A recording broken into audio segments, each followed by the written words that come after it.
台湾人做日本兵的小故事，作者苏彦德，录音苏彦德。时代伫咱愈来愈远，记忆愈来愈含糊。这是发生伫1941年到1945年太平洋战争的故事。我伫1959年才出世，太平洋战争我无亲目睭看见。下面这个小故事是我为着要了解今年的往事，问我的老母甲叔伯阿叔对因的口中所听到的一点点过去。我的太祖伫清国时代是高雄路德大社庄的大地主，住伫阮祖厝附近的居民，拢是阮太祖传传落来的后代。古早规个大社庄有一半以上拢姓苏。我读国小的时，我的母校大社国小有一半以上的学生拢姓苏。今仔日我要讲的故事主角是我的叔伯兄哥苏石虎。伊大约伫1924年出世，大约加我35岁。因为古早人拢生足侪囡仔，致使济岁人有可能爱叫减家己岁数的囡仔阿叔还是阿舅。我的叔伯兄哥苏石虎，大约伫1944年，伊20岁的时，互日本政府调去南洋做军夫。迄时伊已经娶某，我的叔伯兄嫂已经有身。苏石虎甲我同一个太祖，因迄房有5个兄弟：石龙、石欢、石虎、石井、石川。苏石虎排行第3。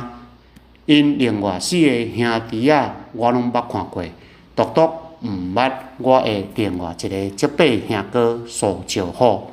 我捌问我的老母，我的叔伯兄嫂苍啊，伊哪会无翁？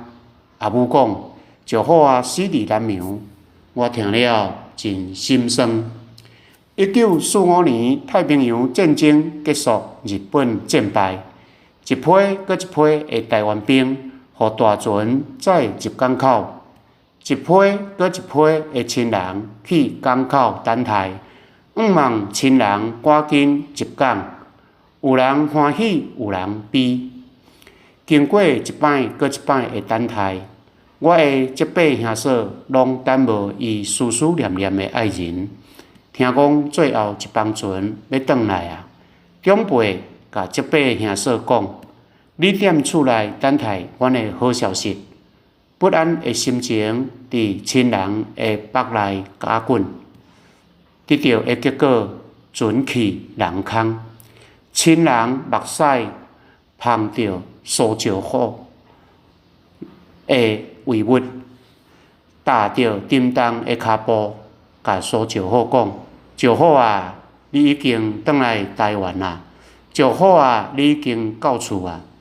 这时，我的叔伯兄嫂跪伫厅头的顶斗，目屎四淋垂，叫天天袂应，叫地地无声，一阵搁一阵的哭声，亲像水墙对山顶流落来的化休声，亲像春雷变变叫恐怖的怪声。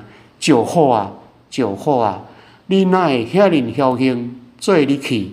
放我孤单一人，你的亲生囝还未看到你，你忍心放阮母仔囝做你去？你哪会到这？我已经写袂落去啊！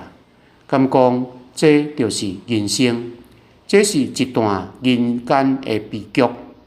你现此时已经75年久的陈年往事，石虎兄，你好好安息。你的后代过了真好。